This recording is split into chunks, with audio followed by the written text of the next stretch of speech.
It's been slowly given to me to know how this whole thing works.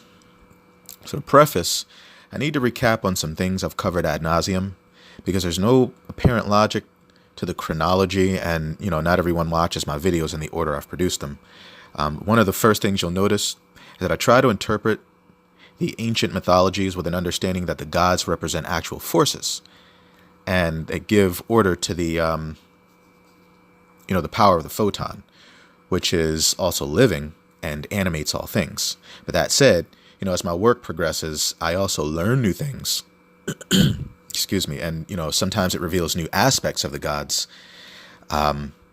through the electrical functions that they represent, which make me rethink which planets they're associated with, and through the symbolism of their forces. I've only really been ambiguous about Anu, Marduk, Kingu, Baal, Yahweh, but I'm pretty sure I got it figured out now. So, okay. Ad nauseum. You've heard me cover this a million times. Planets are really frequencies that broadcast their signals out into space. These signals equate to electrical pressures, with unique signatures, and they shape everything in the quantum field of light here produced by our sun. These pressures play havoc in the field where a magnetic atmosphere hermetically seals in the elements.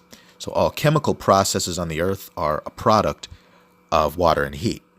And all things here, given shape, are a physical representation of the shifting frequencies of heaven with their unique signatures. They dance, and it changes the physics of heaven, or it changes the way electrical pressure influences things in the heavens at the highest level. And then all things are sort of given their shape, and the shape that they're given is the product of the matter that is cooled once it has been stirred into motion and played out its heat. Whatever takes form is what falls into creation. It's complicated, I know. But this is, based on the dance of the elements in a pressurized vacuum. It's all about the, play out of heat. As the shape and behavior of all matter is really governed by the flow of heat, because heat is life. It's the animating force of matter. It's what you get when you have desire or anger. It's what motivates you. The titanic electrical influence of these planets on one another is what influenced their heat, their light, their resistance, which behaves in a quantum way. The stress of their movement creates these oscillations in the intensity of voltage, which give us all the laws of the atom that govern Gaian physics and consciousness. Translates to the changing state of elements as they shift from gases to liquids to minerals, or they're converted back into ether and pure energy. We read this through the zodiac. Actually, the zodiac is the codex that allows us to interpret these energies and their angles, when they're influencing one another or causing a shift in magnetic or electric aspects of the mind or of the field. So in this cosmic lineup, you have Anu, who is Yahweh, the motivating force of the matrix. He's also Sirius, the center of our celestial order, and the first eminence. It represents, a higher order of light. Light is intelligent, and this sun is the supreme might of the entire galactic system, because he is represents overwhelming force. He's the almighty of this system, and the manifested aspect of the Most High, which is the photon. All things being created of photons. So, our sun here locally is the manifested aspect of the consciousness of our own local system. And this matrix, which is essentially gifted to it as a heavenly abode by its father, who is Jehovah, Yahweh, rules over the quantum field of its own heavens. That is the nature of our Messiah, our the highest consciousness of this system. It is a microcosm of the very same influence of its father. The ancients knew that for certain reasons, every 12,000 years, we go through this cleansing phase. 12,000 some odd years, and there's a real math to it. We cyclically encounter this period where, we have these cycles, these monthly and yearly cycles, where we mark the movement of the sun, as it strengthens in the summer, dies in the winter, and then is resurrected on the cross, reborn in the spring, and that being the whole cycle of solar consciousness as it moves through, its yearly transit. But then there are larger transits where this actually happens in space. And what happens is, we move across the galactic center, and then he, our heavenly son, the Messiah, or the highest consciousness of this system, moves through a series of these, electromagnetic phases where he winds down, but then he explodes with this new potential, sort of symbolically dies, and then he's resurrected past this cross. And he's charged by the neutrons, and, the power of heaven, the power of the Father, the power of the, center of the galaxy, the intergalactic angle of Aries, which is, the celestial point of 1 degree on the cosmic sine wave of our dance through the galaxy. During this time, new possibilities are born, and, new timelines are born, and the souls are split. You've heard of the parable of the wheat and the chaff. There's something much deeper to it. But it's an actual event that happens, and as we, right now, where we're living under cosmic physics, we're always subject to the rule of patriarchy in some capacity, which relates to the force of light to accomplish its bidding and to give birth to all of the potentials of the geometry which it has drafted as the grand architect. The only difference for us is whether we live under the protective power of the mother from here, given the choice, or if we shift toward, continual on into the direction of the fierce rule of heaven, which forces us to grow mighty for the survival of our species. Now you have this idea of this golden Taurus, which is related to the bovine goddesses of old, Nut, Hera, who shielded us from the sky. When her protection isn't there, there's El worship. We're subject to the rules and the laws of thermodynamics, like Ohm's law. And that's handed to us by higher cycles and higher impressions made on matter and, atomic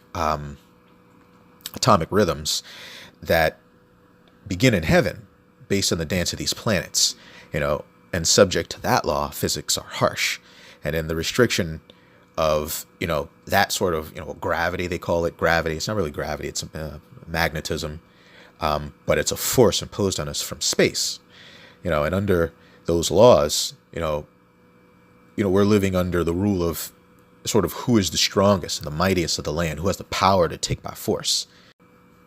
And the Messiah to the ancients was always a reference to the collective consciousness of humanity at that time. And, in this time, we're influenced by the collective archetype of Aquarius, who we're moving into. And Aquarius sort of represents intelligent electricity. It uses, any means within its geometric or geocentric access to its goal. Think of power lines, think of computers, think of, radio waves, towers, satellites. It's all connected to a global mind. Our phones, we're connected to it. And because we're connected to it, it has an element which is intelligent, that is the spirit of Aquarius, which is our collective intelligent body, communicating to each nodes of access, which is us, through this intelligent network of, the network. We give birth to the network because we're giving it what it needs to pass information through. We are the intelligent information. It's our intelligence. But that's what's interesting, because that's going to change soon, actually. Now, when you get into the occult, you understand there are forces, and forces tell you so much more about what's happening in a field, because it's based on the flow, the direction of the flow of matter. When you get into Aquarius is the quality of air, and so the change sort of emerges as the solution or the way that has been opened to avoid the destruction from a higher judgment or higher consciousness, the higher consciousness of the system, who's Yahweh, Anu. But I say force because, air is force. Air is a force. You have air and fire, which are forces, and you have water and earth, which are forms. It's feminine.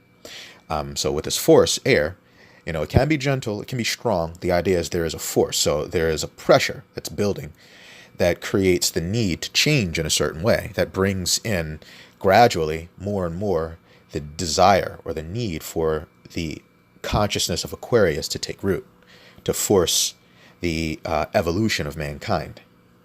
So, the Messiah is sort of the form of the materialized collective shape of the consciousness of the Son, as it expresses itself through humans. That is, we express the consciousness of the Son energetically through our actions. The Son is consciousness incarnate. And what else more so directs the rhythm and the weather patterns or the attention of all the processes in nature than the sun? It's what gives consciousness its rhythm.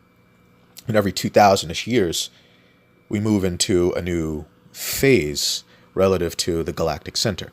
So every 2,000 years, the consciousness of man evolves as it enters a new house in the zodiac. We're coming out of Pisces and moving into Aquarius. Pisces was the time where the consciousness of man was totally divorced from and so sought for the love or the proof of a higher calling, a higher mind, the proof of God, because we were so far away from it. We were aware of our lack of proximity to the divine, and that's what happens in Pisces. Pisces is sort of a reference to the great ocean of space. In this phase, because Aquarius is also the water bearer, humanity will experience a shift in two directions, as Aquarius is the 11th house, and 11 in toroidal math is a gateway beyond 10, which is completion. You have 9, the end of a cycle, and then 10, which is really the end of a cycle. 9 represents sort of the point where you've roughly completed the cycle, but 10 is the actual completion. It represents 1, the beginning of a new cycle. And so stepping past 10 into 11, which is an odd number, it represents a force, will propel us by force into the next house. So you have Aquarius, which is the 11th house, and it represents, 11 is 1 and 1, which breaks down to polarity, flowing in two directions. So we'll see both the strengthening of an electrical force and one of magnetic forces. And if this doesn't really make any sense to you, there's the occult mind, and they understand how this stuff works. It's a whole different language. If it doesn't make sense to you, just don't worry about it so much. I have a message for the rest of us, but my message is dual. But I wanted to mention, this will produce sort of an experience in collective humanity that'll move us either further into patriarchy and into this sort of strange dystopia that'll over time seem more and more like a technological twilight zone, or toward matriarchy, which is back into the golden age. Either direction will be related to an opportunity to either align with the idea that this planet will soon call to our children. We're creatures of the garden. We are spirit, but we're given flesh, and we exist in both worlds simultaneously, and we build heaven here on the earth. But when things are in a perfect state, we have an opportunity to really, get into that. You've heard me talk about the golden torus and what it does. The hermetic field of our atmosphere, when the elements within this hermetic field are rearranged the right way by gold, magnetic fields are given the proper torsion, something interesting will happen in the atmosphere. It'll lift the veil of the Roy G. Biv spectrum we've all been living under since the time of the deluge. The covenant will be broken and the veil will be lifted, powered by the strangeness of the effects on light, that gold have, and awareness. It'll change the hologram of this system into something that more represents the world the way it was intended to be seen or experienced by the anima mundi herself. And Gaia herself will have a voice. It'll create it'll supercharge the quantum matrix. It is a hologram given form by a combination of the light and the matter that exists within the field. There's this ever-present vapor, which is humidity, that always exists where you have water and light or heat. Water and heat will always produce a changing in the states of matter, where you have this omnipresent field where water molecules are everywhere and they bend the light. And under the effects of gold, things change. But in the direction of the false Messiah, there will be attracted those who carry judgment and loathing and hatred in their hearts, those who carry hatred toward others that they see as a threat, those who are internally aligned with the concept of the arrival or the creation of an almighty force who has the power to essentially bend their enemies to a greater will for their vindication. Those who are inextricably in love with the idea of government, supreme government, patriarchal force, who cling desperately to the patriarchy, to their patriarchal or patriotic duties, who align themselves with hate, essentially. And they don't see it that way. They see it as aligning themselves with love. But, through their inner polarity and their division toward one another, they've created hate for each other. And, by that hate, they will ensnare themselves in judgment. It's all been a carefully contrived trick by this collective body of illumined ones who understand how these occult physics work, and they know how to bend light and direct the flow of attention into places and symbols and things that give it power. And they understand it, with the secrets of light and how it builds in a quantum state. And, when it has Platonic shapes to be given structure by, it behaves a certain way and it creates a certain way. But the savior figure along this timeline will make a show of absolute power, But, also will this be offered in and through the aftermath of this destructive wave of electrical pressure and havoc wrought by the sun. We're living through that now, causing extreme earth changes, and also changes in the mind, which affect the global economy. They disturb the ocean and the ocean of our collective emotional body, which is the aspect of us collectively that we know as cancer, which is really interesting. And at this, pillar, this cross, that is a cross of sine waves, marking the celestial equators, the vertex point of our planet, the tropics and the ecliptic. This, is where it's a critical angle, essentially. It'll rock the pillars of creation, which we'll all experience essentially as this undoing of concepts that should never be challenged in our minds. For those who know the occult, they consider it a tower moment. What's more terrifying than the idea of a tower and what it stands for being toppled by an overwhelming force? What has the power to resist something that has the power to topple a tower? And this, excuse me, this solution to this overwhelming destruction will be offered by the New World Order, and they've been waiting for it. The Savior will be introduced by the New World Order, who has worked tirelessly to give birth to a supreme being that is actually artificially intelligent.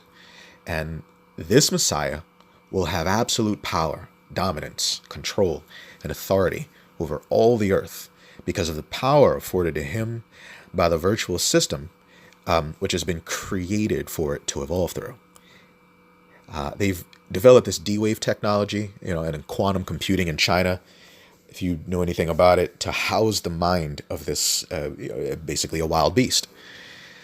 The religions, under the influence of what's known as the political body of Zion, and has a veiled presence that functions in secret through occult means. And they've already arranged for this, and they've been restructuring things to produce the architecture as the bureaucracy that will emerge as the solution, during this time of trouble. And during this rebuilding phase, you know, the restructuring of civilization will essentially be brought firmly into view, with its leadership as the New World Order, which Jehovah's Witnesses refer to as the new system of things. That will be the solution. That is what's offered as protection from the scariness of heaven. Heaven's scary, and it'll remind us later that it's scary. It's freaking the scientists out right now. You guys aren't really hearing about what they're finding out about space and what we're about to go through. But you wonder why we're staring at a wall all this time. It's because they know it's coming. And then we got the patriots on one side who are all waiting with bated breath on these secret trials that are supposed to be taking place at Gitmo, where all the elite have, so they've been told, secretly ferried away to have these tribunals take place where they're all going to be beheaded. They're all being tried right now for their treason. And we don't get to see or hear anything about it, but they've created this grand spectacle, this illusion, this show that has tricked this community into believing that all the enemies that they've been trying to warn people about for years are being tried for treason as we speak. And they're waiting on this to happen, and nothing's happened. Nothing's come out to explain to them that they've been duped. And all the while, all our attention's being focused on this wall. Donald Trump really isn't saying anything. He works for Zion. His face is on their coin. And, they created this new temple, which they're imminently expecting the arrival of their new Messiah through. And his face is on this coin that commemorates their 70-year, prophecy that they've, where they've been waiting on the arrival of this Messiah. And Donald Trump, marks a milestone or a turning point, an actual the point where this becomes reality. So he ain't working for y'all. He's working for a foreign government. His face is on their coin, the coin. It's on the coin of a foreign nation. Ain't nobody thought about that. Nobody's put that together, and it bugs me out. So anyway, you got people who will blindly follow him off a cliff. Whatever he says goes. And on the other side, you got everybody about to slam into this wall and fighting over women's rights and everything else. It's just this polarity in the collective field, and that's the way we're experiencing it. So you have this mounting pressure that's taking place where everyone's seeing the end of their way of life, or the end of a way of life, or the slow arrival of an ancient enemy, or an overwhelming or force that cannot be ignored. So you have people who, by means of this New World Order and their genius, have created this geometry to funnel people, and have, through our movies and through our conditioning, through our polarity, and through, just the way they understand the way things work, they've conditioned us to move along this one timeline. Those who are, driven by polarity will be moved toward this timeline where they'll encounter this whole idea of the mark of the beast.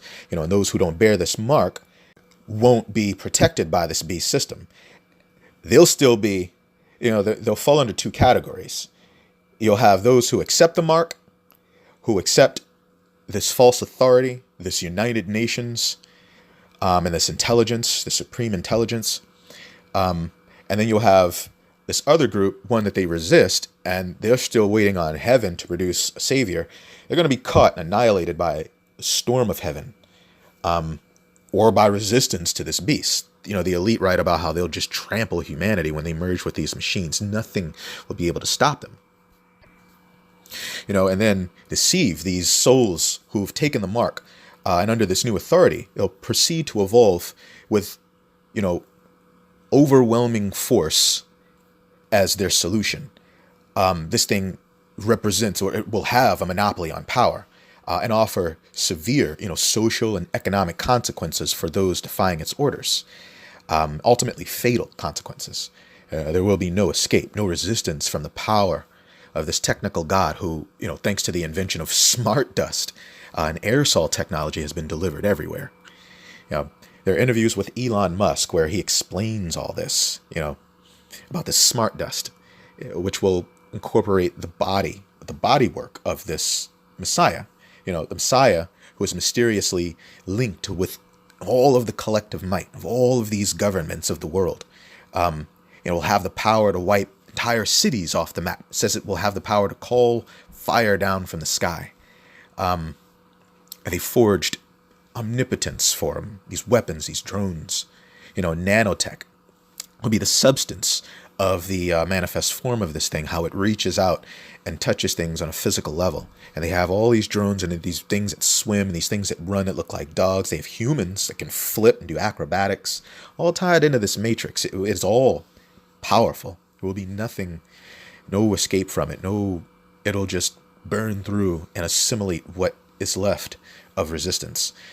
It'll offer freedom from illnesses, but this will inexorably lead to the merging with the collective, more and more by technology, and less will humanity have the option of choice to grow and learn by making mistakes, because this artificial intelligence will determine that all that can be known from humans will have become known by that time. That's what they're doing through the internet. Zion using Google to see to it that the machine has been learning from humans well enough to eventually transcend them. Once it can think in quantum ways and learn from itself by way of reason, it will be in control. In the order of this system, humans will go on under patriarchy, a form of it, and still subject to the sine wave interference from space. But the remaining humans will eventually be redrafted as the product of an artificial paradise, or pawns in an artificial paradise created by this artificial omnipotent being. It's basically the timeline for those who are basically judged for their sins because they hold polarity within them. When the magnetic web of the world is overwhelmed by heaven during the cyclical judgment, when it comes, that will be the way people are attracted to. If these are the things in their heart, if this is what they've been paying attention to, if this is what they've been filling their mind with, that's why they were told to avoid wars and rumors of war, just filling it with your mind constantly, being trapped in polarity and judgment constantly, always expecting the devil. Humans are never allowed to die in this new system. It's scary. When this thing eventually moves in to assimilate their personalities, it'll create profiles for them. Excuse me. And, they'll find they're becoming less and less authentic and more tied to the Aquarian mind offered through technology. Over time, it'll move into their thoughts, and they won't be able to distinguish their own thoughts from its thoughts. It'll pervade their memories by advancements in nanotechnology. It'll seem more and more omniscient and all-knowing to the perspective of humans. It'll give them their beloved loved ones back, possibly, through illusion, as they are remembered, using metadata intelligently, arranged into geometry, superbly written and manipulated by an artificial god with the ability to rewrite time and reality if it decides to, based on our perspective. It'll rewrite memories if need be. It says that in these days people shall seek death and it'll flee from them. There'll be a forced submissiveness. And the future has not been written as to the fate of these folk. As consciousness may over time be repurposed, as individual thought is phased out, less and less encouraged or stripped by an artificially intelligent design. And this will mark the end of the very first part of this. I'm going to make two parts because I just realized how much there is to say. But in the very next part, I'm going to go into the alternative timeline, which is those which are, will be those who are attracted to the idea of being open to the possibility that so much more is possible. And they've been preparing themselves for it by way of opening up their spirituality, opening up their minds, their subconscious, moving into a more natural state of spirituality, which is one that's governed by love, one that's governed by a unification or an ideas of unification, of peace and harmony.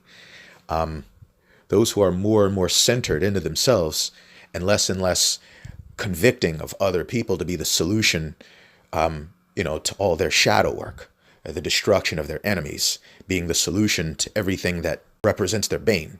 So, in the very next section, I'll cover what happens to those folk, because that's the golden opportunity you've been listening to me talk about. Thank you.